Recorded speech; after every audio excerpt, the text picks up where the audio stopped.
Ternyata ada satu sosok pesilat yang selamat dalam tragedi caruk maut di Desa Bumi Anyar, Kecamatan Tanjung Bumi, Bangkalan, Jawa Timur, pekan lalu. Dalam konferensi pers di Polres Bangkalan, Werdi, salah satu pelaku, menjelaskan kalau di malam kejadian itu, ia dan kakaknya Hasan Busri berhadapan dengan 10 orang. Namun yang masuk ke dalam halaman tarung hanya 5 orang, sisanya kabur. Dari 5 orang yang duel itu 4 meninggal dan 1 orang lain disuruh pulang. Saat itu posisi Matanjar, Materdam, Nayeri, dan Hafid sudah tumbang. Pesilat yang selamat tersebut dikatakan hendak menyerang kembali. Namun Hasan mengampuninya dengan memberikan pilihan untuk pulang. Kalau kamu nyerang paksa, saya bunuh juga. Bahkan ia mengungkap pesilat itu masih menyerang saat teman-temannya yang lain sudah roboh.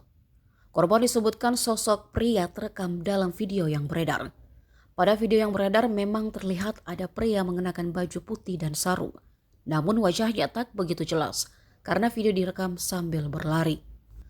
Sempat pula terdengar suara teriakan Allahu Akbar dalam duel tersebut.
Download Tribun X sekarang, menghadirkan lokal menjadi Indonesia.